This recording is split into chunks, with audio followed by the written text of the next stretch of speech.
Bueno, hoy día vamos a abrir la palabra del Señor en Segunda de Reyes.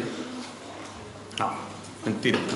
Les voy a hacer una actividad que hacíamos antes. Les voy a decir que lean el libro de Ezequías, capítulo 20, versículo 19.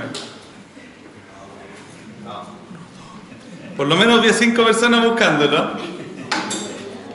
Ya, eso es una broma. ¿Por qué se los digo? Porque cuando participábamos en los jóvenes, hacíamos un ejercicio, un juego que se llamaba esgrima bíblico. Entonces nos poníamos a participar en un juego que involucraba, busquen en la Biblia una palabra, busquen una historia, alguien comenzaba a leer una historia y tenías que seguirlo, el que encontraba primero en la Biblia y se paraba y leía, era el que ganaba el punto, generalmente por equipos. Y por eso yo les dije, busquen Ezequías tanto, pero es que era sandía calada. ¿Sí? Yo les decía, Ezequías capítulo 30, y partían todos buscando Ezequías. Después se iban al índice, no. Hasta yo decía, no, pero es que no hay Ezequías, hay Ezequiel. Pero sí hay un Ezequías que es el que vamos a estudiar el día de hoy. Y eso sí que está en el libro de Segunda de Reyes. La verdad es que quiero que hoy día abramos nuestra palabra en un texto, una porción de la Escritura que ha hablado mucho a mi vida, que es muy importante y que cada vez que paso en mi lectura de la Biblia tomo nuevas antecedentes, nuevas ideas, como que el Señor va desbloqueando, no sé si un nivel de conocimiento cada vez que vamos pasando por la palabra del Señor, porque la palabra del Señor es viva, es eficaz, es cortante. Entonces cada vez que tú la vuelves a leer y vuelves a repasar la Escritura, siempre vas a encontrar algo nuevo, porque es ella la que está haciendo una obra en tu vida. Entonces eso es lo que vamos a hablar hoy día. Y quiero que veamos, porque si tú ves el capítulo 20 de Segunda de Reyes, vamos a leer Segunda de Reyes de los versículos, capítulo 20, versículos 1 al 19. Gracias, Pancho, con hielo como me gusta, como me conoce mi hermano, muchas gracias. Estoy muy acalorado, hermano. Gracias, Francisco.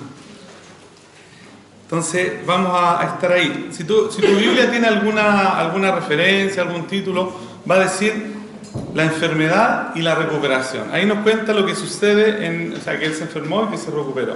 Pero lo que quiero que hoy día veamos es ver el sufrimiento, es ver una noticia mala. Puede no ser algo de salud, algo que te pille de sorpresa, desprevenido, como una oportunidad. Una dificultad es una oportunidad.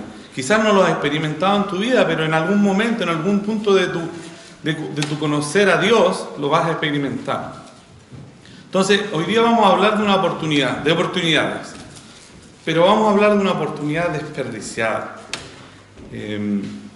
Claramente tenemos un nuevo año por delante, un largo nuevo año que por supuesto yo creo que va a pasar mucho más rápido que el que acaba de pasar.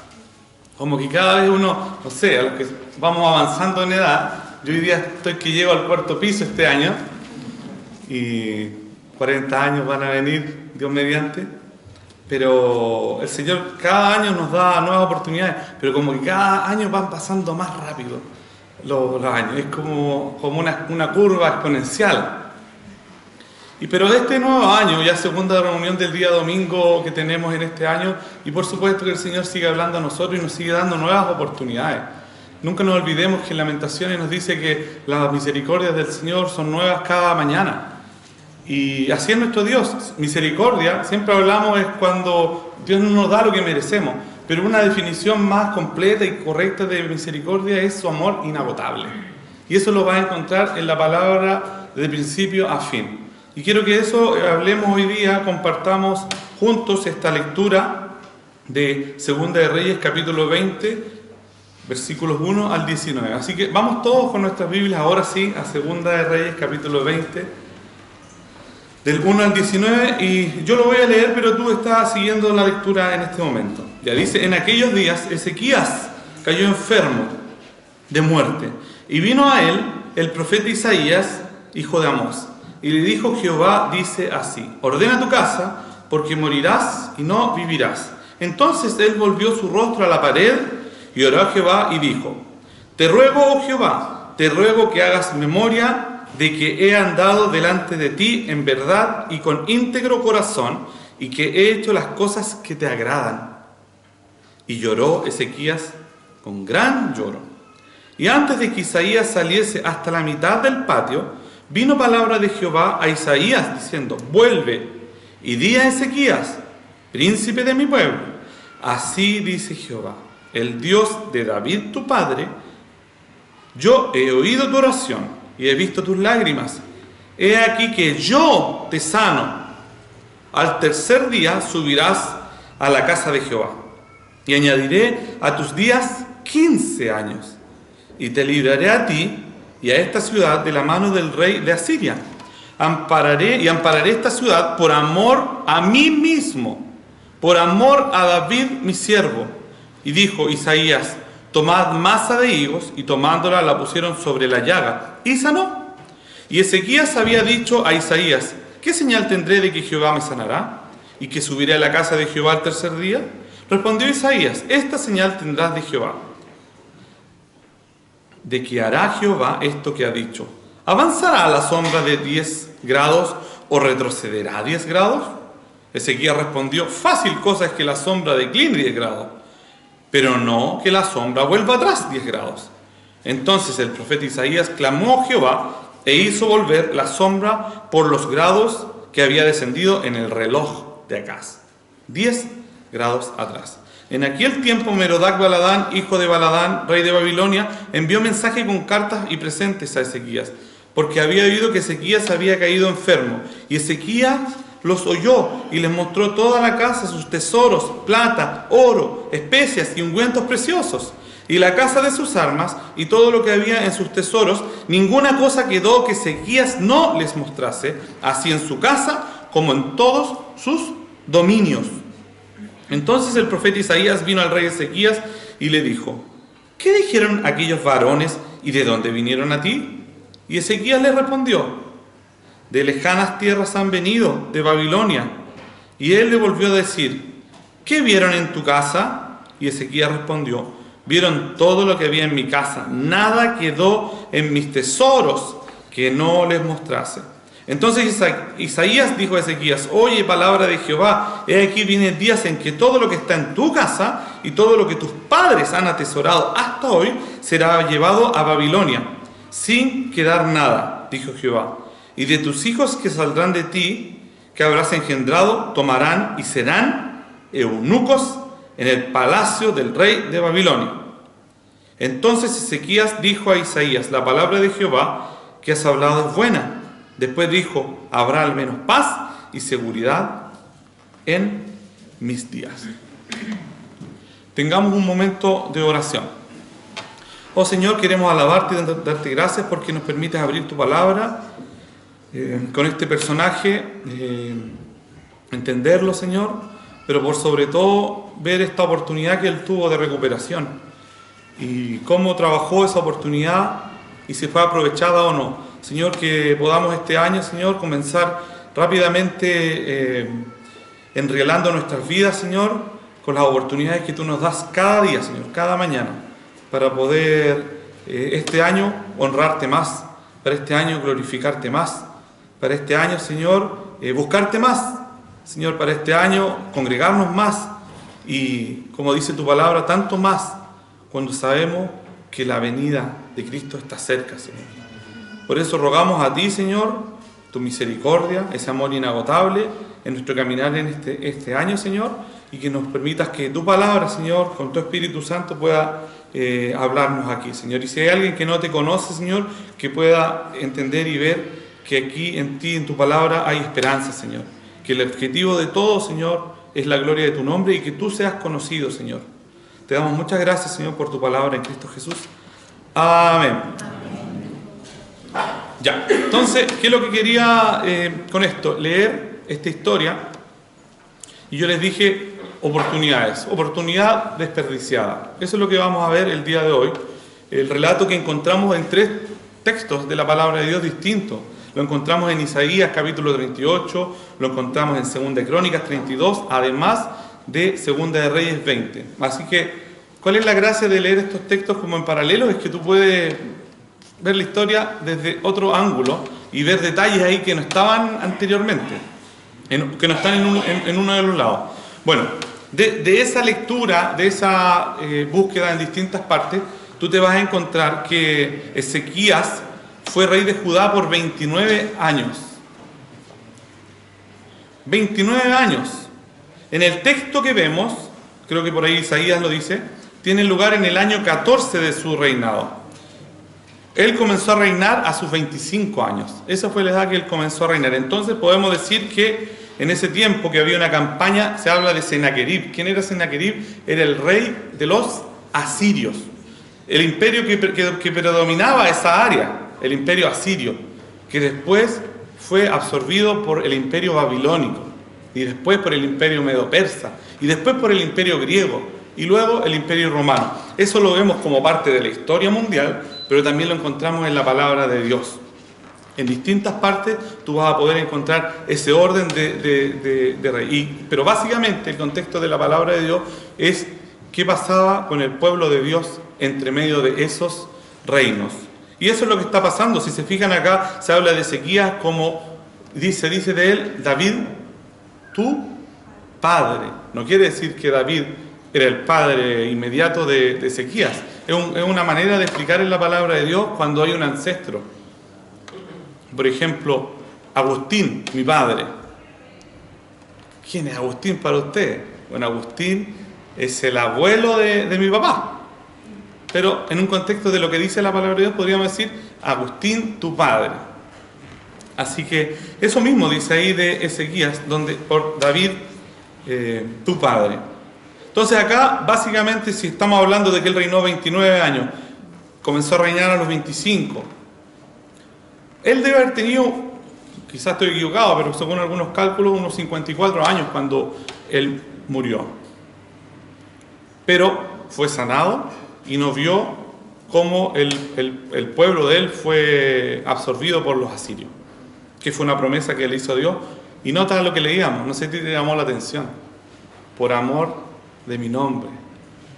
Entonces, primera cosa que quiero que destaquemos, muchas veces nos pasan situaciones y creemos que se trata de nosotros, o nos va bien y se trata de nosotros, pero el Señor quiere glorificarse por amor de su nombre en nosotros.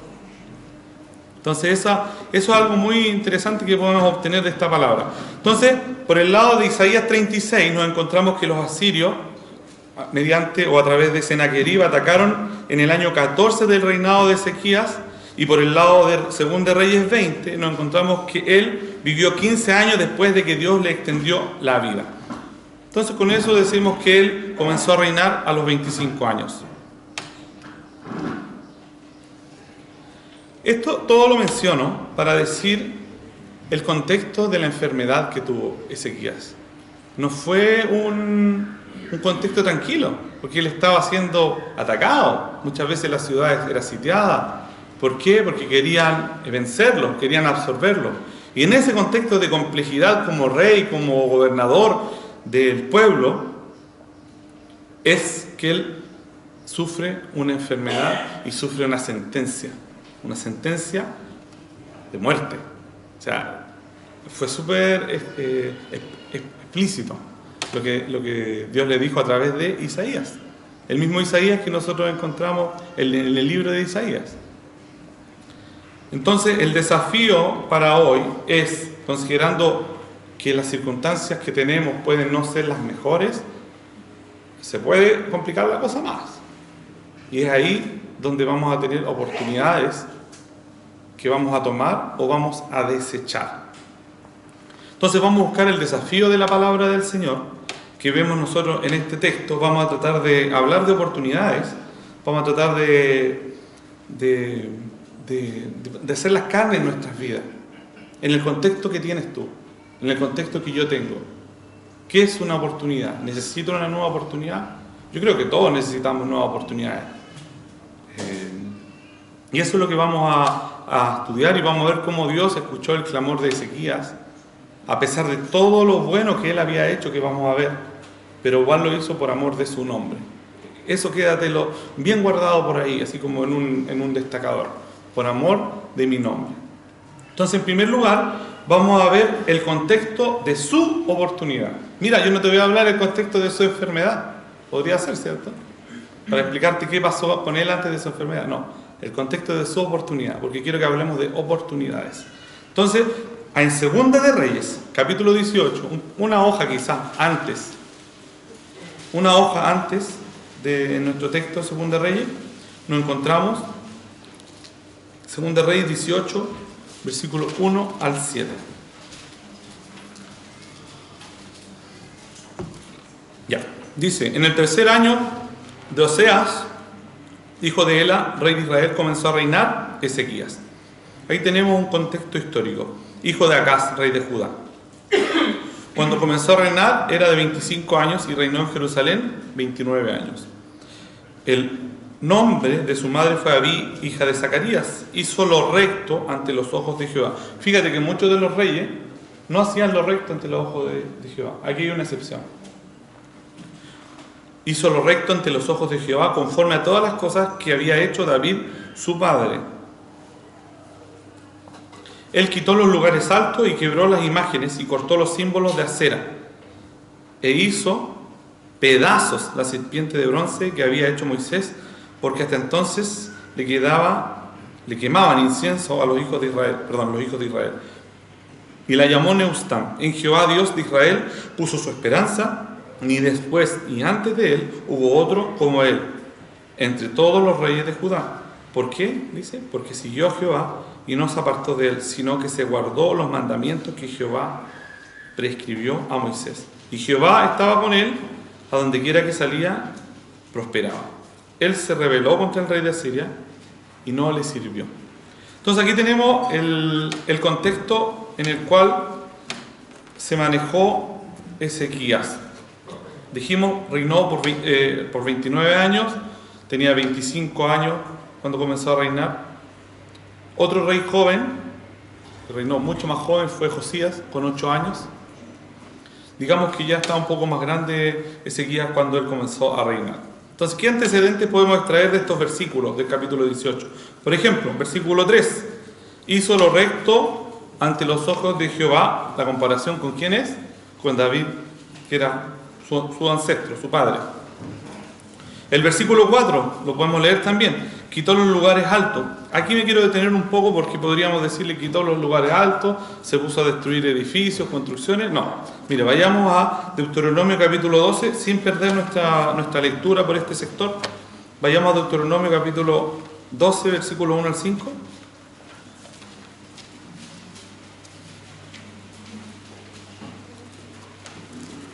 ¿Ya? Capítulo 12, versículo 1 al 5 dice: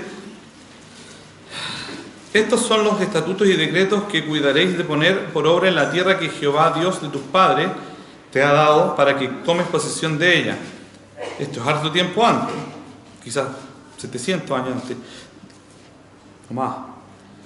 Todos los días que vosotros viviréis sobre la tierra, destruiréis, dice, enteramente todos los lugares donde las naciones que vosotros heredaréis sirvieron a sus dioses, y sobre los montes altos y sobre los collados y debajo de todo árbol frondoso derribaréis sus altares y quebraréis sus estatuas y sus imágenes de acera y consumiréis con fuego, dice, y destruiréis la escultura de sus dioses y raeréis su nombre de aquel lugar. No haréis así a Jehová vuestro Dios, sino que el lugar de Jehová vuestro Dios escogiere de entre todas vuestras tribus para poner allí su nombre para habitación, ese buscaréis y allá iréis. O sea, la orden para el pueblo de Israel era clarísima: rompan todo eso, destruyan eso y adoren donde yo les diga que voy a ser adorado.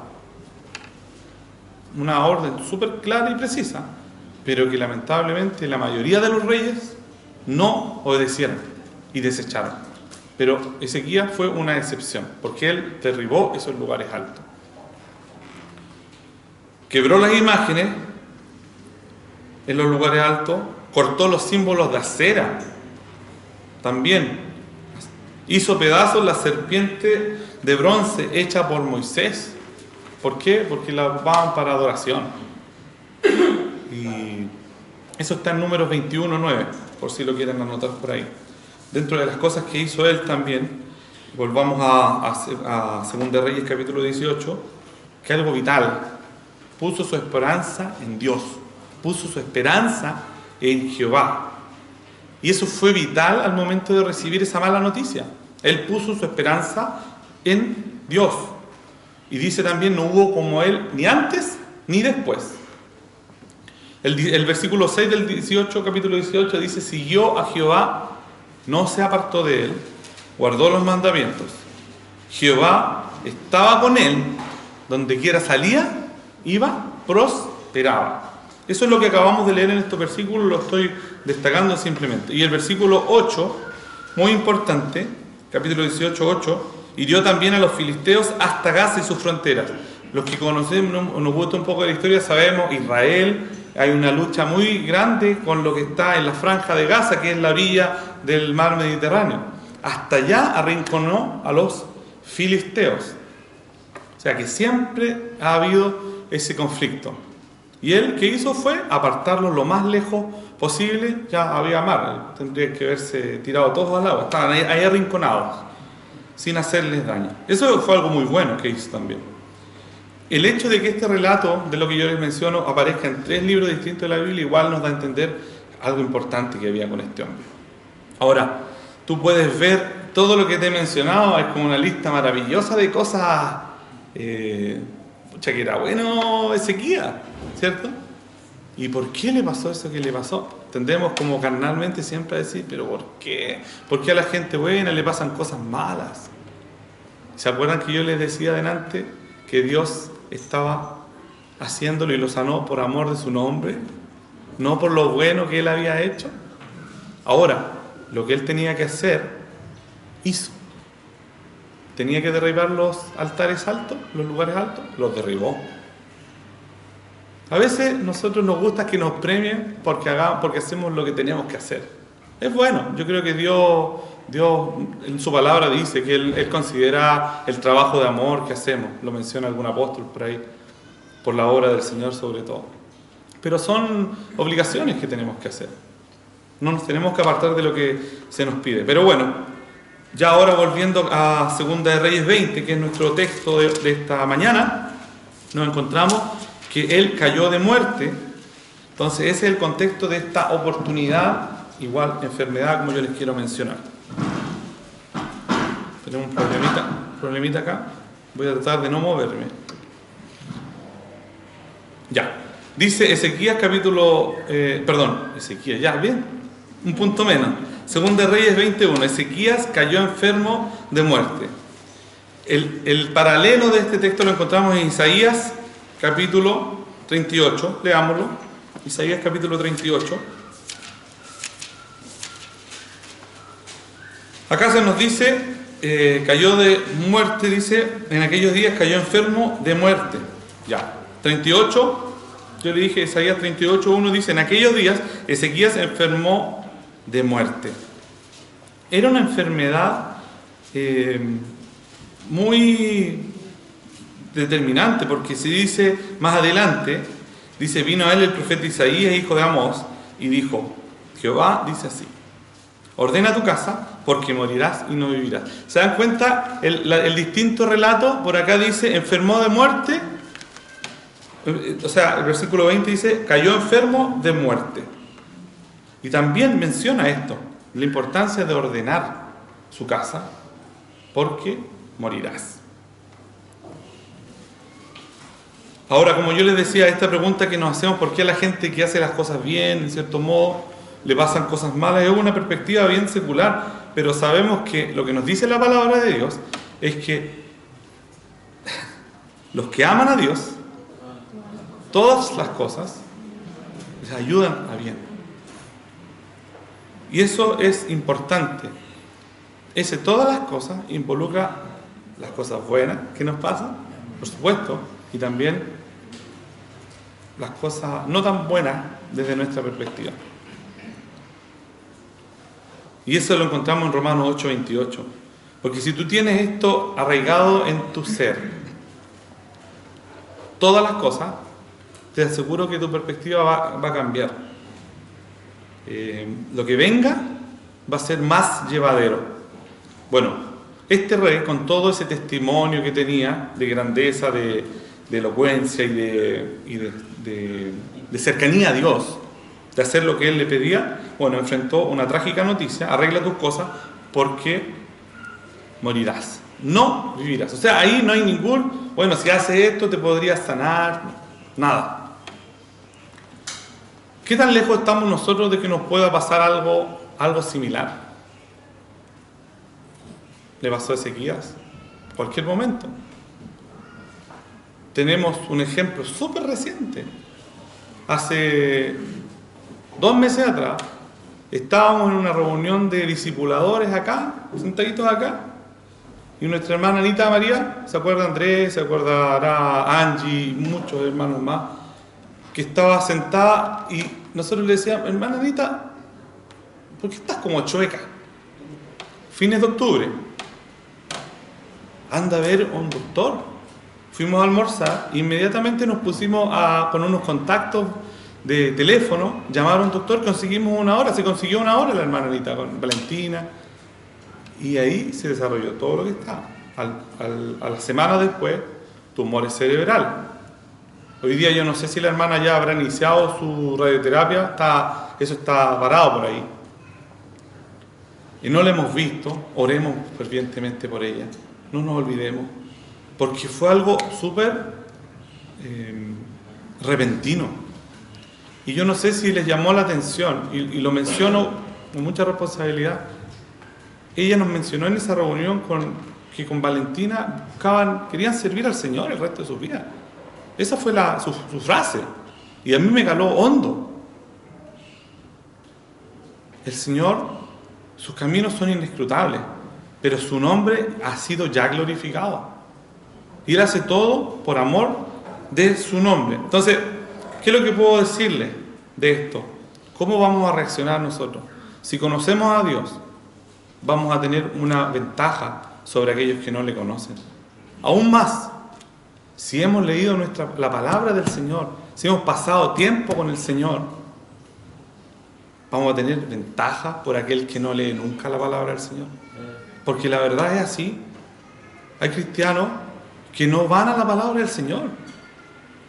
Y no se lo digo desde la vereda de la distancia, porque yo mismo en tiempos de mi vida, quizás en mi juventud, agarraba mi Biblia un día domingo para venir a la iglesia y la Biblia quedaba en el mismo lugar el próximo domingo antes de venirme. Entonces, no nos vamos, como se dice, a contar la suerte entre gitanos. La palabra de Dios está para que nosotros pasemos tiempo en ella. Y si pasas tiempo en ella, vas a reaccionar de una mejor manera ante lo que venga. ¿Por qué? Porque vas a estar enfocado en glorificar a Dios, no a ti, para que Dios diga después, esto que estoy haciendo, lo estoy haciendo por amor de mi nombre, para gloria mía. Porque eso es lo importante de entender, la gloria es del Señor. Desde el principio hasta el final de la palabra de Dios, el objetivo de toda la Escritura es que el nombre de Dios sea conocido, su gloria, su salvación.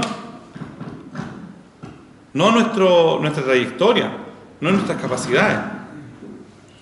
Entonces, si esto le sucedió a Ezequías, ¿nos puede suceder a nosotros? Por supuesto que sí. En el siguiente punto vamos a ver cómo él reaccionó. Le está boicoteando, David está atrás, así que yo creo que por ahí va la cosa. Clamor por una oportunidad. Bueno, eso es lo que vamos a ver ahora. Acabábamos de ver, en primer lugar, el contexto de su oportunidad, ¿cierto? Bueno, ahora, clamor por una oportunidad. Clamar a Dios en tiempos de angustia es menester, es necesario, es imperativo hacerlo. No podemos ponernos a actuar sin antes orar, en cualquier situación que nos enfrentemos en nuestra vida. Yo siempre digo, no podemos salir de nuestro hogar sin acudir al Señor. Y eso saben que no es un amuleto, porque es una dependencia de Dios. Sea que te entren a robar o no, tú estás entregando a Dios tu vida, tu hogar, tus cosas, tu caminar. Imagínense esta semana que acaba de pasar recién, después de Navidad, un camión loco en la ruta 68 atropelló y pasó a llevar 4, 5, creo que 9 vehículos, mató a 4 personas, entre medio de una bicicleta ahí que estaba toda rota entre medio del camión. ¿Qué iba a saber esa gente? Yo, ¿cuántas veces voy a Santiago por tratamientos de laberinto en esa misma ruta? A veces lunes, martes, miércoles, jueves, viernes, en años pasados. No puede haber un solo día en que tú no te encomiendes al Señor en cada cosa que hagas. Y si te pasa algo, bueno, tenemos el ejemplo de los amigos de David, cuando los obligaron a a inclinarse, ¿cierto?, ante esa estatua y ser lanzado a un horno. Y ellos dijeron, no lo vamos a hacer, ¿cierto? ¿Te vamos a tirar a un horno de fuego? No, porque Dios me puede salvar, pero si no me salva, tampoco me voy a inclinar. Porque vamos conociendo lo que Dios nos pide y vamos actuando en base a convicciones. Qué difícil, por supuesto. Pero en cuanto a esto, a una oportunidad, clamor por una oportunidad, vamos a leer algunos versículos rápidamente. Quiero que vayamos a Salmo 61.2. Salmo 61.2. Ejemplo de hombres del Señor clamando. Salmo 61, versículo 2 dice: desde el cabo de la tierra clamaré a ti cuando mi corazón desmayare. Un poco más adelante, Salmo 79, 8. 79, 8 al 10 dice: no recuerdes contra nosotros las iniquidades de nuestros antepasados, venga pronto tus misericordias a encontrarnos, porque estamos muy abatidos. Ayúdanos, oh Dios, de nuestra salvación, por la gloria de su nombre, y líbranos y perdona nuestros pecados por amor de tu nombre, porque dirán las gentes: ¿dónde está su Dios? Sea notoria la gente delante de nuestros ojos la venganza de la sangre de tus siervos que fue derramada. Mira, ahí tiene una manera muy buena de orar a Dios cuando estés pasando una dificultad seria. Señor, yo no quiero que esa gente deshonre tu nombre y diga: ¿dónde está tu Dios que no te sana, que no te ayuda en esta circunstancia? También tenemos propósitos, maneras de orar. Primera de Reyes 18, 37.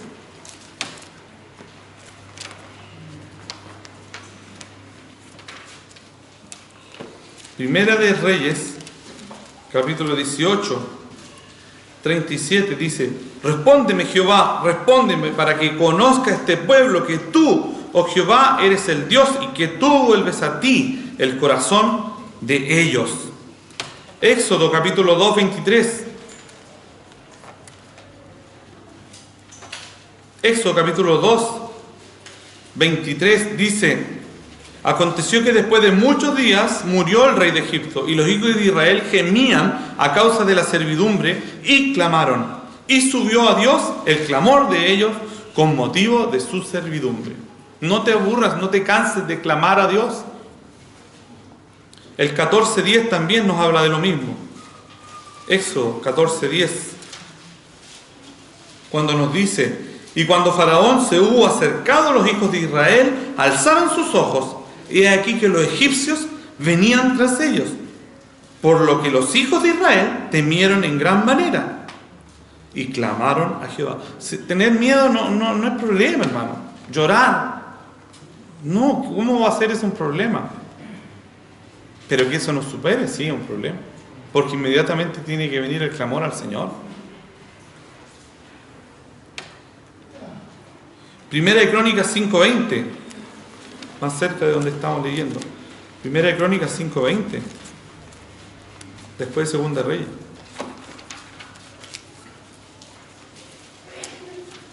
Primera de Crónicas capítulo 5, versículo 20 dice: fueron ayudados contra ellos, y los agarenos y todos los que con ellos estaban se rindieron en sus manos, porque clamaron a Dios en la guerra, y les fue favorable, porque esperaron en Él.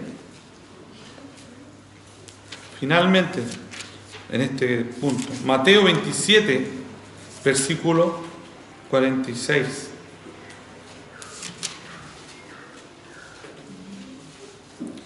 Cerca de la hora novena, Jesús clamó a gran voz, diciendo: Elí, Elí, lama sabactani.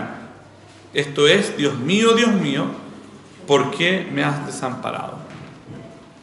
Y lo desamparó. Tenía que ser a Él, para que Él muriera por cada uno de nosotros y los de todo el mundo, para que la salvación del Señor estuviera disponible gratuitamente al alcance de toda criatura.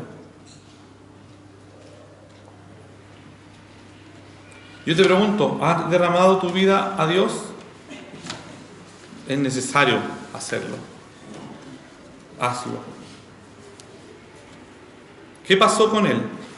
Si vamos a la lectura, volviendo a 2 de Reyes capítulo 20, cuando él supo esa noticia de que cayó enfermo, versículo 2 dice: entonces él volvió su rostro a la pared y oró a Jehová. Y el versículo 3, después de eso, rogó. Dice: te ruego, Jehová, que hagas memoria de que he andado. Acá, esto es muy interesante. Hay que enfocarse en lo que viene, no en lo que termina.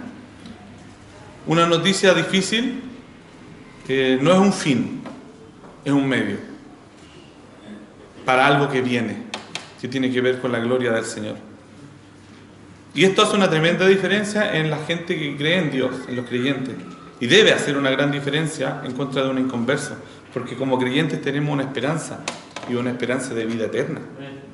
Es un arras de la salvación, algo nuestro, que nadie nos puede quitar de la mano de Dios. Jesucristo mismo dijo: mis ovejas oyen mi voz y me siguen, y nadie las arrebatará de mi mano. Tenemos un sello que es el Espíritu Santo. El sacrificio de Cristo hecho una vez para siempre. Entonces nosotros sabemos que esto no termina acá. Ahora, para ti, si no conoces al Señor, ¿tienes esa certeza, esa seguridad?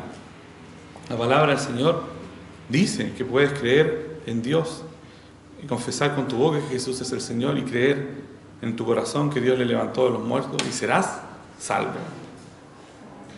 Simple, pero requiere quitar el orgullo que muchas veces llevamos. Esto fue respondido por Dios en el versículo 6, dándole, como dice acá, añadiré a tus días, versículo 6, 15 años, y aparte de eso, como un bonus track o como un agregado que Dios le dio, le dice, y libraré a ti esta ciudad de la mano del rey de Asiria. O sea, no solamente lo sanó, le dijo: te voy a dar 15 años más de vida, o sobrevida, como lo podríamos llamar, sino que le dijo: tú no vas a estar aquí cuando venga ese rey que está asediándote, así que tranquilo. O sea, como que Dios le dio más de lo que él había pedido, ¿se dan cuenta? Y muchas veces el Señor es así, Él responde mucho más abundantemente. Ahora, hay en el versículo 11 hay una cosa que es un poco anecdótica acá, pero la quiero hacer mención, que habla de lo siguiente. Mira, 2 de Reyes 20:11 dice: lo que pasa es que, en cierto modo, Ezequías quería saber: oye, ¿cómo voy a saber que esto va a ser así? O sea, ¿cómo yo voy a saber que después de 3 días de que me apliquen una masita de higos en mi llaga, no sé, capaz que puede haber sido un cáncer, no sé, algo tenía él ahí que era una sentencia de muerte? ¿Y cómo voy a saber yo? Le dijo Isaías: te ruego que me dé una señal para poder entenderlo. Dios no tuvo ningún problema, y el versículo 11 nos dice, porque la cosa es que, oye, ¿qué pasa si el reloj de Acaz va girando hacia allá? Es normal que siga, si a medida que se va poniendo el sol, pero lo raro sería que fuera para el otro lado. Y eso fue lo que él le pidió. Acaz, se habla de Ezequías, padre de él, tenía como un reloj, que era un reloj, una escultura en base a escalones, escalinatas, donde el sol se iba poniendo y eso iba marcando como una suerte de horario, como un reloj de sol. ¿Alguno conoce el reloj de sol que hay aquí cerca de 15 Norte? Ese es como así, ¿cierto? Esto era como unas escalinatas, pero cumplía el mismo propósito. Entonces, la señal que él iba a tener era de que ese sol, o sea, que en cierto modo el sol iba a devolverse. ¿Se dan cuenta? Algo sumamente difícil, que Dios podía hacerlo. Entonces el profeta Isaías, dice el versículo 11, clamó a Jehová e hizo volver la sombra por los grados que había descendido en el reloj de Acaz, 10 grados. Interesante. ¿Por qué te lo menciono? Porque cuando estés pasando dificultad, hay momentos en los cuales hay incertidumbre. Hay momentos en los cuales no sabes lo que viene.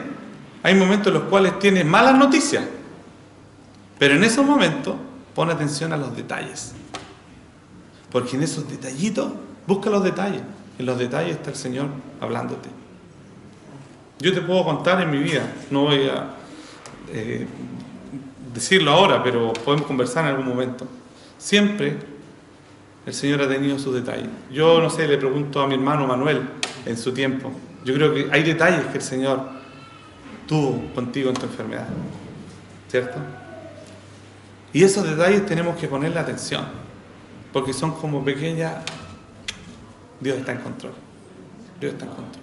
Aún en el momento más complicado y más difícil. Por eso quería detenerme un poco en eso. Imagínate el rey viendo su reloj, así viendo que pasan los días para sanarse, porque él quería, obviamente. Si se fue contra su pared, lloró y clamó al Señor, le dio un listado de las cosas que él había hecho. Y estaba ahí expectante y la sombra se devuelve. Debe haber estado sorprendido como respuesta a su clamor. Ahora, como yo les decía, si te llega una noticia, algo grave, difícil en tu vida, enfócate en la gloria eterna, en la gloria del Señor. Estudia la palabra del Señor en ese momento. Aférrate a sus promesas, hazlas tuyas. A lo que tienes certeza, aférrate. A lo que sí sabes, al día a día. No te aferres a lo que no sabes. No te aferres a lo que te desespera. Busca amar más la vida eterna y vas a ver cómo el enfoque tuyo va a cambiar. Porque quizás ahí, como lo hizo Dios con Ezequías, puede darte una nueva oportunidad. Quiero leer un par de versículos en el Evangelio, en el Nuevo Testamento, libro de Romanos, capítulo 5, rápidamente.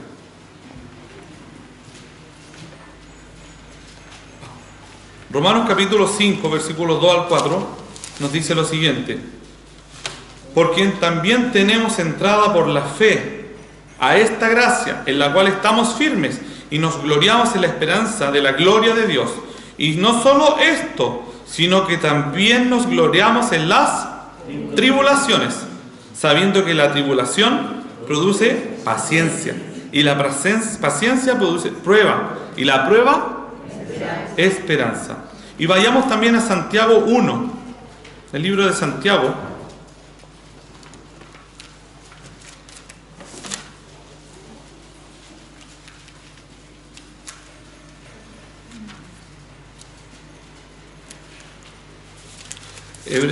Santiago está después de Hebreos, capítulo 1, versículos 2 y 3. Dice: hermanos míos, aquí se puso complicada la pista, digo yo. Tened por sumo gozo cuando os halléis en diversas pruebas, porque claro, es súper difícil, pero se refiere a la actitud en la cual debemos actuar, con la cual debemos actuar. Tened por sumo gozo cuando os halléis en diversas pruebas, son las paradojas de la vida cristiana, la verdad. Sabiendo que la prueba de vuestra fe produce paciencia. Eso sí es muy importante. Dice: mas tenga la paciencia su obra completa, para que seáis perfectos y cabales, sin que os falte cosa alguna. Mala suerte para mí, porque soy súper impaciente. Entonces, necesito ser más probado. Dice: la prueba de vuestra fe produce paciencia. Entonces las pruebas, hermano, son parte de tu vida, si eres un creyente, si eres un hijo de Dios. Y lo van a seguir siendo hasta que el Señor te lleve. Ahora, cómo lleves esas pruebas y cómo traigan gloria al nombre del Señor esas pruebas es lo que va a marcar la diferencia. ¿Ya? En tercer lugar, y vamos a ver qué hizo Ezequías con la oportunidad que tuvo. Primero vimos el contexto de su oportunidad. Después vimos el clamor por una oportunidad. Y ahora, una oportunidad desperdiciada. ¿Por qué? Quizás no pusiste atención a la historia un poco, pero te voy a dar algunos detalles. Una vez que Dios responde nuestro clamor, tenemos dos posibilidades: cambiar o seguir igual como estábamos. No sé cuál opción vas a tomar. Si somos sabios, vamos a optar por hacer cambios en nuestra vida. Vamos a tomar. Recuerden, no se trata de ti, no se trata de mí. La palabra dice: esto lo haré por amor de mi nombre. Entonces no ande diciendo: no, esto me pasó por esto. No, hermano, no. El Señor, en sus múltiples propósitos, ahí, pero chiquitito por ahí, estás tú, estoy yo. en un plan perfecto, enorme, que el Señor puede utilizarte en lo que estás pasando para su propósito. ¿Ya? Entonces, entendiendo eso, igual uno tiene que tomar lecciones en su vida. Uno tiene que tomar en lo que le aplica a su propia vida. En el caso de este hombre, vamos a ver qué es lo que nos dice la palabra. Éxodo 20, volvamos al texto, versículos 12 al 13. Dice: en aquel tiempo, Merodac Baladán, hijo de Baladán, rey de Babilonia, envió mensajeros con cartas y presentes a Ezequías. ¿Por qué dice? Porque había oído que Ezequías había caído enfermo. Y dice: y Ezequías los oyó y les mostró toda la casa, su tesoro, plata, oro, especias y ungüentos preciosos, y la casa de sus armas, todo lo que había en sus tesoros, ninguna cosa quedó. Estoy en capítulo 20, versículo 13, de Segunda de Reyes. ¿Qué dije? Perdónenme, hermano. David, borra esto ya. Segunda de Reyes, capítulo 20, versículo... Y yo diciéndole versículo 13. Ya, disculpen, hermano. Voy a tomar agüita. Éxodo 20, 2 al 13. Ya. ¿Quién quiere pasar adelante, hermano, por favor? Ya. Andrés, plantame, por favor. Ya. Segunda de Reyes 20, 12 al 13. Vamos a leerlo de nuevo. En aquel tiempo, Merodac Baladán, hijo de Baladán, rey de Babilonia, envió mensajeros con cartas y presentes a Ezequías, porque había oído que Ezequías había caído enfermo. Y Ezequías los oyó y les mostró toda la casa de sus tesoros, plata, oro y especias y ungüentos preciosos, y la casa de sus armas y todo lo que había en sus tesoros. Ninguna cosa quedó que Ezequías no les mostrase, así en su casa como en todo su dominio. Tiene cualquier material el hermano David para hacer sus bloopers después, los videos humorísticos, pero bueno. Vayamos a Isaías 39, versículo 2. Isaías 39, 2. Sí. Recordemos que son relatos paralelos. Aquí hay una diferencia. Mira, dice Isaías 39, 2. Y se regocijó con ellos Ezequías. O sea, a pesar, hasta ahí no me voy a leer.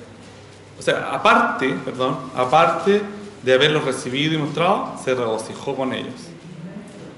Fue condescendiente con ellos.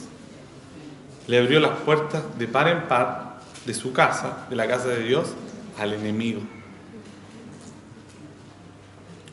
Y algunos detalles que los voy a mencionar en el libro de Daniel, ¿ya? El libro de Daniel. Vamos al libro de Daniel, entonces lo pueden buscar.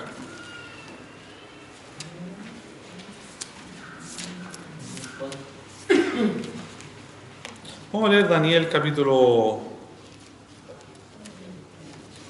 1.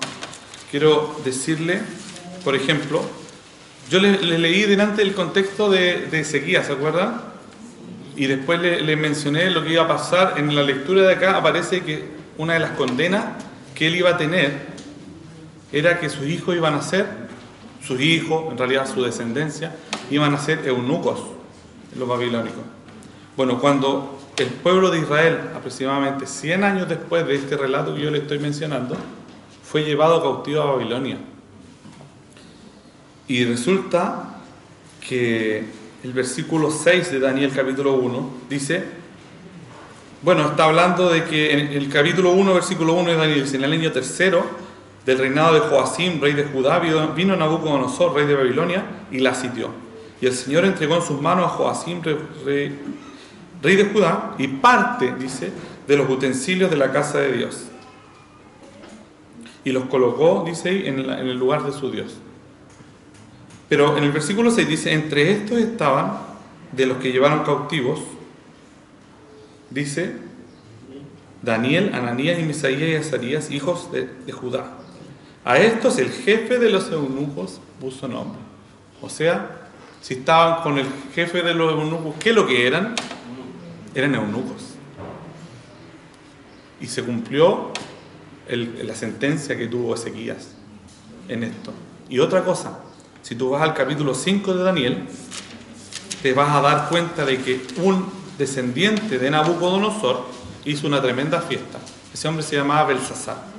Y el capítulo 5, versículo 1 dice: y el rey Belsasar hizo un gran banquete a 1000 de sus príncipes. O sea, era una tremenda fiesta. A 1000 de sus príncipes. En presencia de los 1000, ¿qué hacía? Bebía vino. Belsasar con el gusto del vino, o sea, emborrachado, ebrio, mandó a que trajesen los vasos de oro y de plata que Nabucodonosor, su padre, había traído. ¿De dónde? Mira el tremendo condoro que se mandó Ezequías. Abrió la puerta de su casa, de su lugar, de par en par, para que después, 100 años después, estuvieran emborrachándose. Y eso llevó como consecuencia la sentencia del término del imperio babilónico. Porque en ese tiempo Dios le dijo a través de una escritura en la pared: tu reino hasta aquí nomás llegó, a Belsasar. Y ahí fue cuando entró el imperio medo-persa. Lean la Biblia, hermano. Van a darse cuenta que todas las historias están conectadas y tienen que ver una con otra. El Señor es maravilloso en su relato. Entonces, este Ezequías, que tuvo la oportunidad de haber buscado más gloria del Señor, no lo hizo. Aun cuando él fue sanado de su enfermedad, aun cuando fue dado a él 15 años más de vida. Porque, vamos a ver ahora, él lo que hizo fue mostrar todos los utensilios de la casa, que los babilonios se los llevaron todos. Por esa visita, seguramente en esa visita tenía el rey de Babilonia, los asirios, perdón, y estaban ahí uno detrás tomando lista, así como cuando van a hacer un embargo, tomando lista. Tan buenas esas copitas, oro macizo. ¿Qué es lo que demostró Ezequías? Quien había sido sanado, quien era excelente espiritualmente. Como él, no había otro antes ni después. Yo no estoy haciendo un juicio de él, simplemente estoy diciéndole que aprovechemos las oportunidades que Dios nos da para la gloria del Señor. Creamos que lo que nos pasa no es para nosotros ni por nosotros, es para la gloria del Señor. ¿Qué es lo que él hizo? Dijo, volvemos al relato de Éxodo capítulo... ya estoy de nuevo. Segunda de Reyes 20. Segunda de Reyes 20. Bueno, el 18, que es lo que yo les diría: y de tus hijos que saldrán de ti, que habrás engendrado, tomarán y serán eunucos en el palacio del rey de Babilonia. Ahí estaba Daniel, sus amigos, y otros judíos que eran príncipes de Judá. Entonces Ezequías dijo a Isaías: la palabra de Jehová que has hablado es buena. Después dijo: habrá al menos paz y seguridad en mis días. En vez de preocuparse y enmendar su error, por último, yo no voy a estar muerto. Yo voy a estar muerto ya cuando eso pase. Y en mi tiempo no va a pasar nada. O sea, en mi tiempo el Señor ya me prometió. Y Él cumple. El Señor cumple. ¿Qué es lo que hizo Él? Demostró lo poco, lamentablemente, que le importó la gloria del Señor en ese momento. Porque todos esos utensilios eran santificados para el Señor. Tenían mucho que ver. Algunos hermanos como Andrés y anteriormente el hermano Arturo Cárdenas nos han explicado la importancia y de cómo cada actividad que se desarrollaba en el tabernáculo tenía que ver con mostrar a Cristo. Tenía que ver con mostrar a Cristo. Entonces no es que eran simples vasijas de oro. Eran cosas importantes para el servicio y la adoración a Dios. Y él le importó poco. Lamentablemente mostró lo que había en su corazón. Vayamos a Segunda de Crónicas, que no lo habíamos leído. Agradezcan que no fuimos a Segunda de Crónicas, si no los tendría hasta quizás las 3 de la tarde aquí. Segunda de Crónicas, capítulo 32. Segunda de Crónicas, capítulo 32, 24. ¿Ya? Segunda de Crónicas 32, 24. Dice: en aquel tiempo Ezequías enfermó de muerte y oró a Jehová, que le respondió y le dio una señal. En ese puro versículo resumimos todo lo que habíamos leído en un rato. ¿Se dieron cuenta? Mas Ezequías no correspondió al bien que le había sido hecho, sino que se enalteció su corazón. Eso es lo que pasó con él. Y vino la ira contra él y contra Judá y Jerusalén. Este es un resumen muy bueno de la historia que acabamos de leer. Y el versículo 31 dice: más en lo referente a los mensajeros de los príncipes de Babilonia, que enviaron a él para saber del prodigio que había acontecido en el país, su sanidad y esa señal que Dios había dado de la sombra que se había devuelto, Dios lo dejó para probarle, para hacer conocer todo lo que estaba en su corazón. No es importante cómo marchamos, cómo avanzamos, cómo partimos la carrera, sino cómo la terminamos. Eso es muy importante. Hay muchos ejemplos. Salomón, por ejemplo, partió excelente, súper bien. Si tú ves la oración que hay ahí en la dedicación del templo, tremendo. Pero ¿cómo terminó? Con las mujeres que desviaron su corazón de Dios, sacrificando a sus hijos a Moloch. Entonces, ¿cómo terminarás la carrera? ¿Aprovecharás las oportunidades que el Señor te está dando hoy, que este nuevo año te está dando? Si pedimos a Dios para este nuevo año, quiero tener más salud, ¿se fijan? Que te vaya bien este año, que tengáis más salud, que tengáis buen trabajo. No sé cómo irá a ser para ti o para mí, pero lo que deberíamos pedir: Señor, quiero estar a tu lado este año. Donde estén mis hermanos buscándote, voy a estar, quiero estar ahí. No nos olvidemos de Dios, actuemos consecuente a eso. Por supuesto que es fácil olvidarse de lo que Dios ha hecho en nuestra vida. Se olvidó súper rápido Ezequías. Mostró lo que había en su corazón, lamentablemente. Pero aún así Dios dice: no hay ni hubo como él antes ni después. Dios le dio 15 años, no lo aprovechó. Pero ¿qué pasa si Dios te da una nueva oportunidad? ¿La vas a aprovechar? ¿La vamos a aprovechar? Tengamos un momento de oración, hermano. Padre Celestial, queremos orar a ti, honrándote y dándote muchas gracias, Señor,